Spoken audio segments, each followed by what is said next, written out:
Bonjour à tous.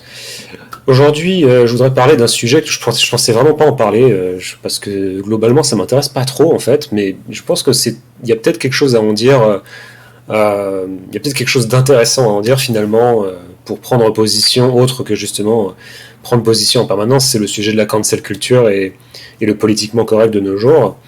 Donc on a en gros deux camps qui vont s'affronter, c'est-à-dire qu'il va y avoir d'un côté les gens qui vont vous dire on peut plus rien dire. Avant, on pouvait faire des blagues, on pouvait discuter. Aujourd'hui, on se fait reprendre pour rien, voire on se fait interdire de parler. Et puis de l'autre côté, les SJW qui vont expliquer que en fait,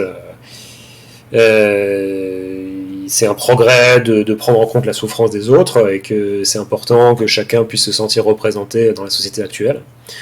Euh, Et donc, en général, c'est pas très intéressant pour moi de parler de ça parce que je trouve que c'est c'est un débat où c'est hyper difficile en fait d'être dans le débat sans glisser. En fait, c'est tellement polémique et polarisé que c'est hyper difficile de ne pas se laisser euh, d'une manière ou d'une autre glisser d'un côté ou de l'autre de l'équation, quoi. Soit on va devenir celui qui dit on peut tout dire, enfin on devrait pouvoir tout dire, et soit on va être celui qui va être, enfin, sans empathie aucune pour la souffrance d'autrui, et de l'autre côté on va être dans le camp de le pleurnichard qui veut en permanence être reconnu et polisser le langage en fait, parce que c'est surtout du langage qu'on parle. Et en fait, je pense que pourquoi ça m'intéresse d'en parler finalement, peut-être d'abord parce que j'y étais pas mal confronté ces derniers temps et je pense que ça a pris un tournant. En fait, c'est même pas que ça a pris un tournant plus ou moins intense. C'est même pas tellement ça le problème à la limite. Le problème, c'est que je trouve qu'il y a un intérêt psychologique à parler de ce truc-là. Alors quel est-il cet intérêt psychologique? Eh bien, en fait, je pense que le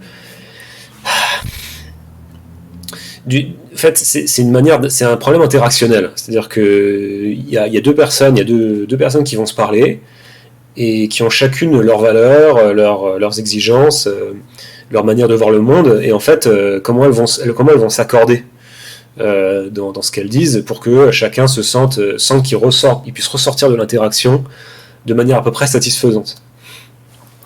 Et il y a quelque chose vraiment, j'ai quelque chose à dire un peu aux deux camps. C'est-à-dire que euh, quand on s'exprime aujourd'hui, quand on va s'exprimer aujourd'hui devant potentiellement des milliers, voire des centaines de milliers de personnes, sur n'importe quel réseau social aujourd'hui, quand on écrit sur un réseau social, on va parler potentiellement à des milliers de personnes. Euh, du coup, est-ce que vous sentez que si un jour on vous donne un haut-parleur pour parler à des milliers de personnes, vous allez dire la même chose que ce que vous diriez à trois potes, vous voyez, en étant bourré, je sais pas quoi, avec trois bières? Bah non, ça marche pas comme ça. Donc le contexte d'Internet fait que c'est normal qu'on ait l'impression de ressentir un peu cette chape de plomb, pour ceux qui sont dans ce sens-là, cette espèce de chape de plomb qui pèse en permanence sur nos têtes, de dire bon, si j'écris un truc qui va pas passer, on va me reprendre, etc. Et à la fois, bah, c'est logique que je dirais, cette espèce de mouvement, dans le jaillissement créatif qu'ont été les réseaux sociaux dans les 10 dernières années, on se met à pouvoir parler à de plus en plus de monde, et une espèce d'ivresse de l'expression, de pouvoir dire j'atteins de plus en plus de monde, et même moi ce que je fais là maintenant, tu vois, je suis sur YouTube, je peux parler à potentiellement des dizaines de personnes qui vont regarder cette vidéo, et du coup, t'as envie du coup de dire pas mal de choses que d'habitude tu dirais dans des cercles plus restreints. Et peut-être que dans les cercles plus restreints, tu ne te serais pas emmerdé, mais que là, tout d'un coup, ça devient un problème. Donc il y a la portée du message qui fait que tu es obligé de réfléchir un peu plus. Et ça, c'est logique. Tu vas pas dire la même chose à 1000 personnes que tu dirais à deux. Euh, Après, de l'autre côté, il faut bien dire que quand une personne... vous voyez, si une personne se sent offensée de ce qu'on dit, de ce que tu dis, tu vois, elle estime que voilà, la blague est allée trop loin, le propos est trop dégradant, et voilà. Elle est libre. Tu vois, elle a le droit d'estimer que finalement ton propos est trop dégradant, ton propos est pas assez policé, j'en sais rien, tu vois, que c'est pas normal de penser ça, tu vois, elle a le droit, en fait. Et ce droit-là, il faut aussi qu'elle puisse l'avoir, c'est-à-dire de s'exprimer aussi, de la même manière que certains vont exprimer leur ressenti sur des choses, qui sera un ressenti non politiquement correct, de la même manière, il faut que la partie d'en face, elle a le droit de s'exprimer aussi. Donc, le truc, c'est si quelqu'un arrive vers moi, et si je dis un truc, par exemple, si je dis un truc qui me semble pas, moi, être une insulte, ou qui me semble pas être dégradant, ou qui me semble pas aller trop loin, etc., et qu'il y a une personne qui vient vers moi pour me dire, voilà, là, je trouve que t'es allé trop loin, je trouve que ce que t'as dit, ça m'a blessé,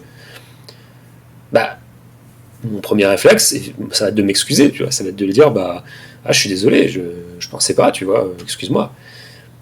Maintenant, c'est ma responsabilité, tu vois, de dire, je suis désolé, c'était pas mon intention.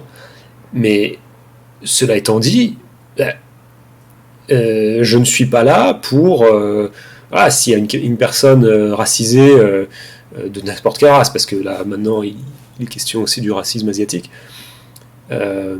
Si une personne racisée ou de minorité qui vient me dire voilà, t'as dit quelque chose qu'il fallait pas dire, c'est mon droit de dire, soit de concéder, soit de pas concéder. Mais à la fin des fins, je reste moi et elle reste elle. Donc elle peut pas exiger de moi de penser autre chose que ce que je pense, de la même manière que moi je peux pas exiger d'elle de penser autre chose que ce qu'elle pense. On peut pas. Le problème, c'est qu'on peut pas contrôler ce que font les autres. C'est pas possible, c'est malsain. Psychologiquement, il y a un truc. Donc, est-ce qu'on a le droit de s'exprimer ? Ouais, tout le monde aura le droit de s'exprimer, mais disons, il faut garder à l'esprit que si tu tweets, moi je tweete pas, mais il y a des gens qui. J'ai entendu que Sardoche, l'autre fois, se fait poursuivre encore pour des tweets qu'il a fait il y a des années, machin. Bon. Ok, mais il apprend à la dure ce que d'autres apprennent de manière un peu moins dure pour eux, pour leur carrière, qui est que quand tu mets quelque chose sur Internet, ça reste, quoi. Donc après, est-ce qu'il y a de la mauvaise foi ? Ouais, je pense qu'il y a de la mauvaise foi. Est-ce qu'il y a de la malveillance ? Bien sûr, il y a de la malveillance. Les gens sur Internet vont le juger, ils vont partir du principe que tu es une mauvaise personne si tu as dit ça, tu vois, alors qu'ils vont pas vraiment chercher à te comprendre. Mais maintenant, il y a la portée des choses à changer aussi, quoi. Dans le monde pré-Internet, il n'y avait pas ce problème, parce qu'on parlait pas en permanence à plein de gens. Il n'y avait pas les réseaux sociaux où on parlait beaucoup, tu vois, à des centaines, voire des milliers, voire des dizaines de milliers de personnes comme ça. Ça n'existait pas. Donc du coup, c'est difficile maintenant, mais je veux dire, peut-être aussi qu'il y a des gens aujourd'hui qui se parlent, qui avant ne se parlaient pas, quoi. Et c'est pour ça qu'on a l'impression qu'on a peut-être beaucoup de polémiques ou de trucs qui ressortent, ou d'une société hyper crispée comme ça sur des tensions. Peut-être parce qu'avant, ces gens-là, tout simplement, ne se parlaient pas, quoi. Peut-être qu'ils ne se rencontraient pas. Et donc, est-ce que c'était mieux, est-ce que c'était moins bien ? J'en sais rien, tu vois. Mais c'est vrai que c'est difficile, en fait, de dire on peut plus rien dire. En fait, ça m'est difficile de dire on peut plus rien dire. C'est pas qu'on peut plus rien dire. On peut dire tout ce qu'on veut, en soi. Bon, pas moins que tu te fasses ban d'un réseau social. Mais bon, le réseau social, t'en fous. On peut dire tout ce qu'on veut dire, c'est pas qu'on peut pas dire tout ce qu'on veut dire, c'est pas qu'on peut pas penser ce qu'on pense, c'est pas tellement ça le problème. Le problème, c'est que si tu t'adresses à tout un tas de gens, il va y avoir des gens qui vont pas être d'accord, et puis il va y avoir des communautés qui vont estimer qu'elles ont été blessées, et puis mais c'est pas c'est pas l'époque qui a changé en soi, c'est juste, je veux dire, ouais, c'est pas la société en soi qui a changé, c'est plus les comment dire, les conditions d'expression qui ont changé. Mais de la même manière, voilà, faut vraiment se dire, si vous êtes, voilà, je voyais sur Facebook là un ami à moi qui est apparemment qui est asiatique. Je sais, j'étais même pas au courant finalement qu'il était asiatique. Moi. Il a un nom hispanisant.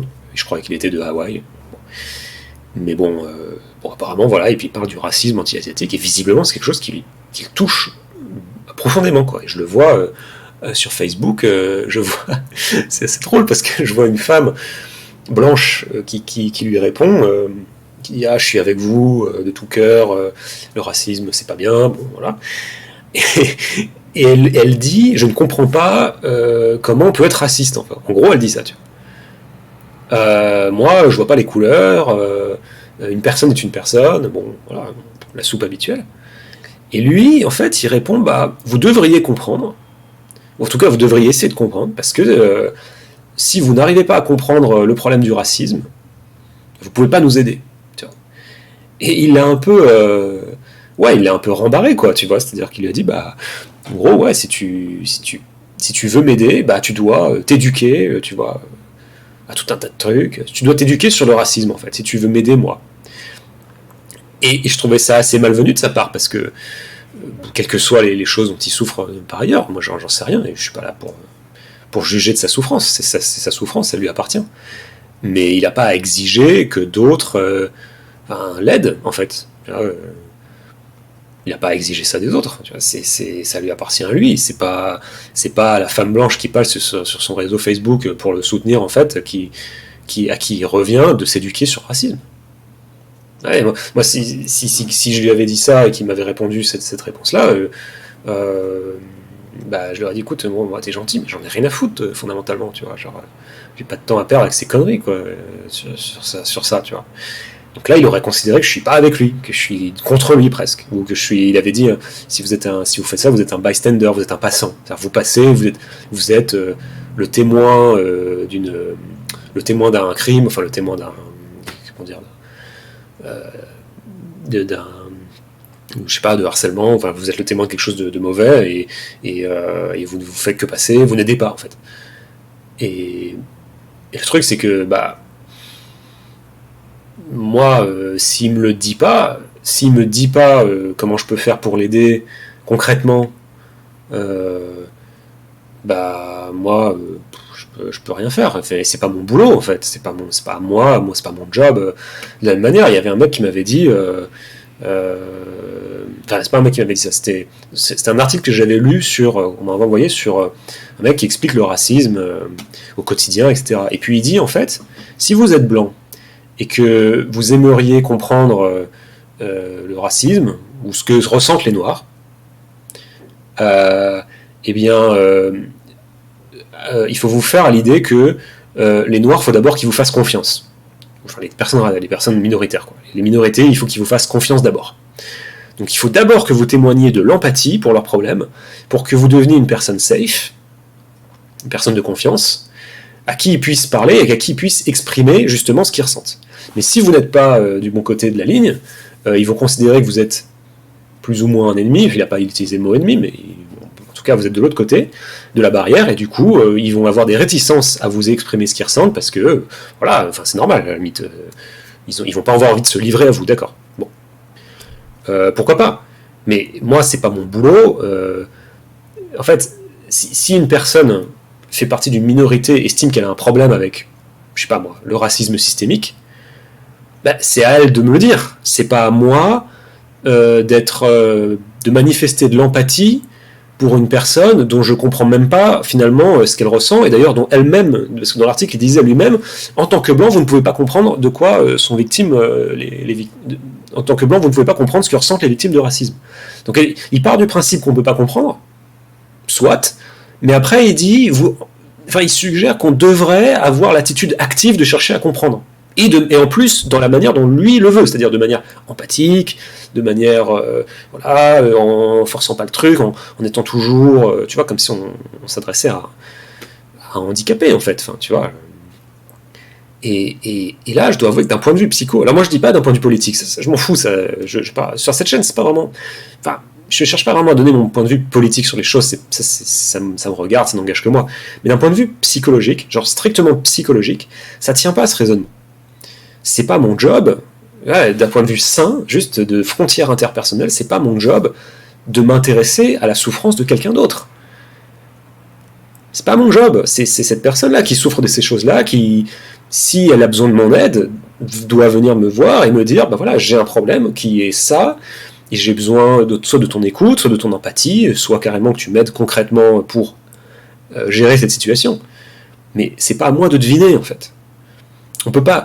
Voilà, vous voyez ce que je veux dire, d'un point de vue psychologique, d'un point de vue de salubrité des relations sociales, on peut pas exiger des gens qu'ils ne soient plus qu'eux-mêmes. Un blanc, c'est un blanc. Ça restera toujours un blanc. Un noir, c'est un noir, ça restera toujours un noir. Donc l'homme blanc, cis hétéro, genré que je suis, je ne serai jamais autre chose que moi-même. Et je ne devrais même pas essayer... Enfin, je peux essayer de comprendre, je peux essayer de me mettre à la place. Mais si je comprends pas, bah... tant pis, quoi. Vous voyez ce que je veux dire? Tant pis, c'est pas mon job. J'ai pas à comprendre quoi que ce soit, en fait. Je peux le faire, cet effort, si c'est un ami qui vient me voir, mais vous voyez ce que je veux dire? Je ne lui dois rien. Même si on considère que je suis privilégié, tu vois, c'est comme si on disait, les riches, par exemple, si je me mets hors de la problématique raciale, sur une problématique un petit peu moins polémique, mais c'est comme si on disait, les riches se doivent de faire un stage pour comprendre les pauvres. Imaginez, voilà, on dit ça. Personne ne dit ça aujourd'hui. C'est toujours sur les problématiques de couleur, mais on ne demande jamais aux riches, finalement, de dire, bah, allez vivre une semaine en tant que clochard, et puis vous verrez en tant que SDF, et puis vous verrez ce que ça sera, quoi, tu vois. Et bah, ça serait un peu bizarre, tu vois. Alors ça peut être utile. À la limite, je pense que ça serait plus utile un truc dans ce sens-là, parce que la richesse, c'est pas vraiment quelque chose, c'est pas un attribut essentiel à toi, contrairement à la race, c'est pas un attribut qui change. Enfin, la richesse, c'est un attribut qui change, la race, c'est pas un attribut qui change. Et du coup, ça serait intéressant, justement, peut-être pour les riches, de se dire, bah, je pourrais être SDF, et du coup, je me sentirais comme ça. Enfin, vous voyez, ce que j'essaie de dire, c'est que là, pour le coup, il y a un vrai problème de compréhension des bases de la psycho, qui est à mon avis, une mauvaise compréhension des frontières interpersonnelles. C'est pas la responsabilité de chacun de comprendre les autres. C'est pas leur responsabilité. Ils peuvent le faire, ils ont le droit de le faire, ils peuvent pas être sommés de le faire. C'est pas possible. C'est pas possible. Et si le mec, mon pote en question, s'il a envie de considérer sur Facebook que la personne qui essaie de le soutenir et qui dit, en lui disant ouais, je comprends pas le racisme, et finalement s'il a envie de considérer que cette personne-là, bah, elle doit faire un effort actif, ou alors elle ne l'aura pas aidé, c'est son problème. Mais moi, il va falloir m'expliquer en quoi d'ailleurs comprendre le racisme, ça va aider, tu vois. Enfin, ça va aider en quoi que ce soit, tu vois. Alors, tout ça, de toute façon, le problème, c'est que tout ça, c'est des ressentis, quoi. Donc après, les ressentis, on n'a pas à les juger, les ressentis. Je veux dire, le ressenti de quelqu'un qui ressent du racisme, il est ce qu'il est. Il y a pas, enfin, on n'a pas vraiment à dire c'est bien ou pas bien. C'est du ressenti, c'est une émotion. Cette émotion, elle peut être fondée sur des choses très concrètes, qu'on peut approuver ou pas. Mais à la fin des fins, si tu t'offusques d'une remarque qu'on te fait, ou de plusieurs, ou de 50 000 remarques qu'on te fait, que tu estimes être des remarques racistes, bah, je veux dire, à un moment donné, enfin, le truc, c'est que c'est toi le centre de ta vie, en fait. C'est pas le blanc ou le privilégié qui est le centre de ton existence. C'est toi le centre de ton existence. Donc c'est toi qui, en tant qu'adulte, est capable de dire, bon, bah voilà, comment je deal avec les remarques racistes. Et il n'y a que toi qui peux le faire. Et aucun blanc peut t'aider là-dedans. Tu vois, ton parcours de personne racisée, aucun blanc peut t'aider là-dedans, quoi. Tu peux pas exiger des blancs qui t'aident là-dessus, quoi. Peut-être t'as des amis blancs qui sont contents de t'aider, voilà, c'est très bien, tu vois. Mais tu peux pas exiger que toute une majorité, pour le coup, ethnique caucasienne se mette derrière toi, parce que contre une autre partie de la majorité caucasienne dont tu estimes qu'elle n'a pas un comportement qui est approprié. Moi, une fois, un jour, je me suis fait virer de mon job pour des raisons qui étaient pas bonnes, hein, évidemment. Enfin, évidemment. Pour de mauvaises raisons, je me suis fait virer de mon job. Et je dois avouer que je m'attendais de manière assez assez puéril, il faut bien l'avouer, que tout d'un coup, j'avais cette idée que tous les gens de mon équipe, qui avaient été dans mon équipe, m'auraient soutenu, soit en démissionnant, soit en faisant de trucs. Bah évidemment, personne n'a personne n'a démissionné à ce moment-là, tu vois, pour me soutenir. C'est pas leur job. Tu vois, alors j'aurais pu leur dire, ouais, vous êtes des bystanders, vous vous comportez comme des passants, vous cherchez pas à m'aider activement, tu vois, j'aurais pu leur dire, non, mais c'est juste pas leur job, quoi. Donc, sont-ils complices si t'as envie, ouais, ils sont complices, d'accord, mais à la fin des fins, ces problèmes sont des problèmes individuels. Alors après, si on veut monter des associations, rendre le problème collectif, on peut rendre le problème collectif. Mais on peut pas exiger de collectiviser le problème sur Facebook. c'est juste pas comme ça que ça marche, quoi. C'est pas aux gens qui passent sur Facebook et qui mettent des commentaires sur Facebook de dire ce que tu as envie qu'ils disent. Voilà, vous voyez le truc un peu. Donc, est-ce qu'on n'a plus le droit de rien dire? Non, on n'a pas plus le droit de rien dire. Non, je pense pas. Je pense que c'est plus compliqué que ça. C'est plus compliqué que ça. Mais il faut juste que chacun, dans sa tête, se dise, que les gens... comment dire? Moi, je pense que fondamentalement, on ne devrait pas préjuger de ce que les gens vont ressentir. Je pense que les blancs ne devraient pas essayer de dire si on dit ça à un noir, il va pas être content parce que... sauf s'il te l'a dit avant, tu vois, mais par principe, moi, j'essaie de pas préjuger de ce que vont ressentir les autres. C'est-à-dire que je veux pas anticiper ce que va ressentir la personne en face de moi. C'est son ressenti, c'est son truc, c'est sa vie, elle est différente d'une autre personne. J'ai pas à anticiper, tu vois, si ça m'est arrivé, si ça m'est arrivé 20 fois, je vais finir par anticiper. Mais je veux dire, je pense que par principe, toute interaction, c'est un risque. Ça, c'est un truc que j'avais écrit une fois. C'est que toute interaction, c'est un risque. Quand vous avez une interaction avec quelqu'un d'autre, vous prenez le risque que ça se passe mal. Voilà, vous prenez le risque que ce que vous dites soit mal compris, mal interprété. Vous voyez ce que je veux dire, vous prenez toujours un risque que ça se passe mal.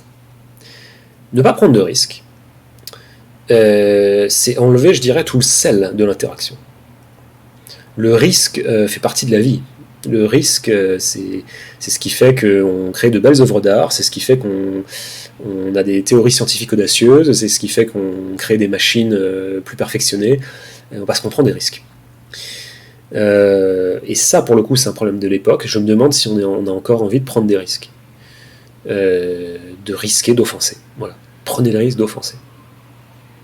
De prendre le risque d'offenser, est-ce que c'est un risque qu'on a envie de prendre? Aujourd'hui, c'est très compliqué. Voilà. On ne peut pas prendre le risque d'offenser. Parce que c'est... Voilà. Et je pense qu'il faut prendre ce risque, en fait. C'est nécessaire. Pas de manière inconsidérée, certes, de manière intelligente, on va dire, mais ouais, à un moment donné, si vous prenez aucun risque, il peut rien se passer dans la relation, en fait. Il peut rien se passer. Si vous attendez d'être sûr que la personne en face est dans la bonne mouvance, vous voyez, a les bonnes idées comme vous, a la vision du monde comme vous, si vous assurez d'être sûr, vous voyez que tout va bien marcher, il n'y a plus de risque, il n'y a même plus d'intérêt, en fait. On perd tout l'intérêt du jeu, de ce jeu qu'est la relation. La relation d'une autre personne, c'est toujours un jeu. C'est toujours comme ça, c'est un jeu. Il y a des règles, et puis on joue avec ces règles, et puis on invente des trucs. Et parfois, quand ça se passe très bien, c'est quand il y a quelque chose qui se passe qui n'aurait pas été prévisible au départ. Et là, le problème aujourd'hui, c'est que avec toutes ces polémiques, c'est que tout devient très prévisible, en fait. C'est hyper difficile de se positionner sur ces questions-là parce que on va être tout de suite catalogué dans un camp ou dans un autre. C'est pour ça que je voulais pas trop parler de ça, parce que voilà, des gens vont me dire t'es raciste, des gens vont me dire on peut plus rien dire, des gens vont me dire j'emmerde tout le monde, qu'ils aillent se faire enculer, et puis il y a des gens qui vont dire ouais t'es méchant, tu prends pas en compte mes sentiments, tu vois, genre c'est hyper difficile, tout est très touchy quoi là-dessus, mais je pense que c'est nécessaire d'en parler parce qu'il y a je pense qu'il y a une vraie incompréhension psychologique, je me demandais, mais je pense qu'il y a une vraie incompréhension psychologique de ce que c'est que la relation, en fait, de ce que c'est que l'interaction avec quelqu'un d'autre. L'autre c'est l'autre, toi c'est toi, c'est toujours comme ça. psycho, dire la thérapie, si vous faites si vous faites une thérapie psychologique, psychanalytique, vous vous rendez compte qu'un des premiers trucs qu'on apprend, c'est que l'autre c'est l'autre et moi c'est moi. Donc si l'autre fait un truc qui me plaît pas, bah voilà, c'est comme ça, c'est lui. C'est je ne m'identifie pas à mes expériences. Voilà, c'est pas parce qu'il m'est arrivé de me faire insulter que je mérite d'être insulté. Ouais. Donc ça, c'est des trucs qu'on apprend. Et je peux comprendre que si vous êtes une personne racisée et que vous prenez des remarques racistes en permanence, bah, au bout d'un moment, je peux comprendre effectivement qu'on intériorise. Mais voilà, bah, c'est comme tout, il y a des choses qu'on intériorise. Moi aussi, j'ai intériorisé des choses et on doit pour le coup, les désintérioriser. On doit reprendre le contrôle sur notre vie et être capable d'avancer, quoi. Et je pense que dans une vie d'adulte, exiger de l'autre de l'empathie, c'est immature. À moins que ce soit votre femme, à moins que ce soit votre mari, à moins que ce soit votre conjoint, vos enfants, des gens très proches, exiger de l'empathie, c'est complètement immature. C'est complètement immature. La société ne te doit pas d'empathie. La société, elle te doit voilà, des cotisations sociales, elle te doit l'assurance chômage, elle te doit l'assurance maladie, elle te doit ces choses-là, la société. Au-delà de ça, la société, elle te doit rien, quoi. Tu vois. Au niveau émotionnel, la société, elle te doit rien. Tu vois. Ça, je pense, et dans les deux cas, hein. Que ce soit pour ceux qui ressentent qui peuvent plus rien dire, ou que ce soit pour ceux qui ressentent que, au contraire, on se permet de dire trop de choses. Dans les deux cas, personne ne vous doit rien, quoi. Donc, si vous sentez que vous ne pouvez plus vous exprimer sur les réseaux sociaux, arrêtez de vous exprimer sur les réseaux sociaux. Si vous sentez que vous êtes victime de... Alors, je dirais victime de racisme, bon là c'est un peu différent.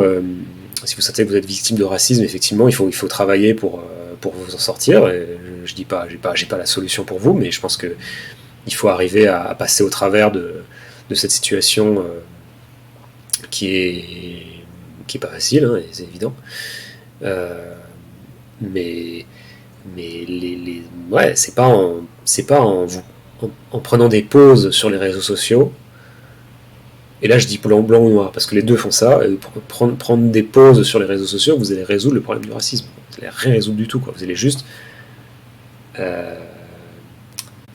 juste, comment dire, rigidifier plus encore l'opposition entre ces deux camps irréconciliables. Parce que vous allez, en fait, vous donner de l'eau au moulin de l'adversaire, en fait. Moi, je veux pas donner de l'eau au moulin de qui que ce soit, vous voyez. Même si ça peut, peut-être dans cette vidéo, vous allez me cataloguer. Mais mon but, c'est pas d'être catalogué, mon but, c'est de faire avancer les choses, en fait. Et je pense que là, les choses, elles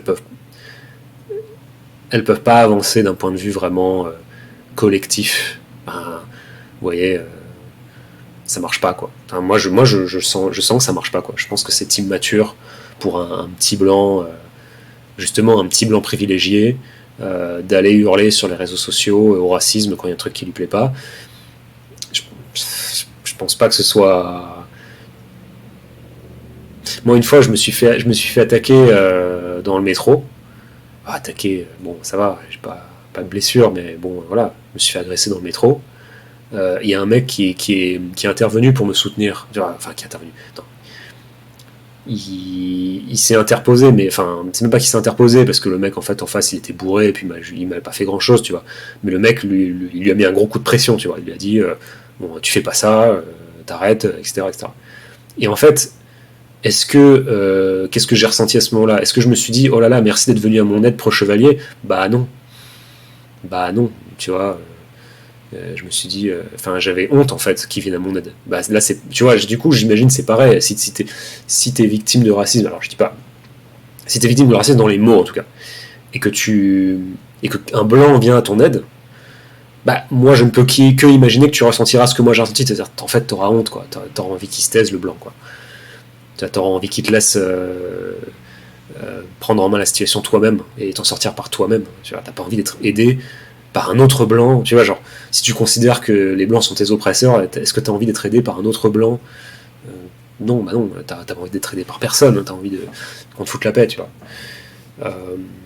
Donc voilà, bon bref, après on pourra en parler en des heures, quoi, de ce truc-là. Mais je pense que c'est vraiment important. Pour moi, le point fondamental de cette vidéo, c'est on ne peut pas exiger des gens d'être d'accord, d'approuver, d'exprimer, d'avoir de l'empathie, d'avoir... C'est impossible, on ne peut pas exiger ça des gens.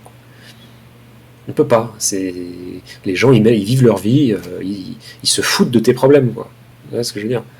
Et c'est pas méchant, c'est comme ça. Ils ont leurs problèmes, ils ont leurs propres problèmes, et ils se concentrent sur leurs propres problèmes, et c'est déjà bien, en fait. C'est-à-dire, au lieu que les Blancs essayent de comprendre, de s'éduquer sur le racisme, comme le disait l'autre, là, non, je pense que les Blancs, ils devraient déjà essayer de résoudre leurs propres problèmes de Blancs, de s'assurer que leur vie fonctionne, tu vois, et après, on verra si...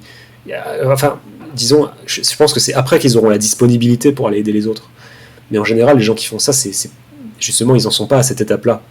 Ils n'en sont pas à l'étape où ils sont disponibles, ils sont tellement pleins en eux-mêmes qu'ils sont disponibles pour aller aider autrui. Ils sont juste, de ce que je vois, des JW, c'est juste des petits enfants mais comme moi je pouvais l'être. Je veux dire, on a tous été enfants, on a tous été jeunes, on a tous envie de sauver le monde, on a tous eu des fantasmes de puissance, dire je vais réparer la société. Tu vas rien réparer du tout. C'est comme ça, tu vas rien réparer du tout. Je veux dire, ça t'appartient pas de réparer la société. La société, elle est bien plus grande que toi. Elle vivait avant, elle vivra après. Les mouvements sociaux, c'est des choses qui évoluent. Enfin, c'est des choses qui se passent de manière très souterraine, en fait. C'est pas l'action d'un individu qui change le monde. C'est pas vrai. Faut arrêter avec ce genre de conneries, quoi. C'est du fantasme, quoi. Du fantasme, voilà. On a besoin de se projeter sur des idoles, de se dire je suis le héros de ma propre existence. Ouais, mais le fais pas au détriment des autres, quoi. Tu vois, sois le héros de ta propre existence, mais pour toi, tu vois, c'est-à-dire fais une belle œuvre d'art, écris un livre, lis des livres, étudie la science, sois un bon scientifique, sois un bon ingénieur, tu vois, construis des maisons, tu vois, c'est ça être un héros pour moi. C'est pas aller brailler sur les réseaux sociaux dès qu'il y a un truc qui est dit qui te plaît pas. Ça, c'est pas, pour moi, c'est pas être un héros, ça. Tu vois. C'est donc voilà, il y a des choses, il y a des choses beaucoup plus concrètes qui doivent être faites pour que les gens puissent se sentir justement au centre de leur propre existence. Voilà, donc bon, je sais pas, j'ai l'impression que je pourrais parler des heures de ces trucs-là. Mais ouais, j'espère ne pas. Enfin bon, ça dépend pas de moi après, mais ça vous appartient de savoir si vous voulez me catégoriser dans un camp ou l'autre. Voilà, bon, je peux rien y faire, mais c'est vrai que je dois avouer que c'est important pour moi de pas me situer sur ce clivage, parce que ça m'intéresse pas fondamentalement. J'ai pas envie. Moi, je m'en fous, moi. Tu vois, genre. Là, je m'en fous des blancs, je m'intéresse à mes amis blancs. Je m'en fous des noirs, je m'intéresse à mes amis noirs. Je m'en fous des chinois, je m'intéresse à mes amis chinois. Vous voyez ce que je veux dire? J'ai pas d'opinion particulière, en tout cas, que j'ai envie de partager ici sur le grand remplacement ou la remigration. J'ai aucune opinion et ça m'intéresse pas tellement. J'ai rien à dire de plus que ce que d'autres pourraient dire. Donc moi, ce que j'ai envie de dire, c'est moi je ressens par rapport à ça, et j'espère que avoir développé quelque chose de un peu plus original que de se positionner sur un débat où tout le monde braille déjà en permanence. Ouais, ça m'intéresse pas de joindre ma voix aux milliards de saules pleureurs, de pleureuses dans les deux camps. Ça m'intéresse pas, quoi. Moi je suis pas là pour pleurer, je suis là pour analyser et essayer de trouver des solutions et essayer de comprendre quelle peut être la bonne dynamique et comment on peut changer la dynamique pour aller vers quelque chose de positif, en fait. Voilà. Bon, allez, je pense que ça va aller pour moi. Et bah, prenez soin de vous, et puis prenez soin de vous. Ouais, recentrez-vous sur vous toujours. Je pense que c'est vraiment le fin mot de l'histoire. Allez, à bientôt.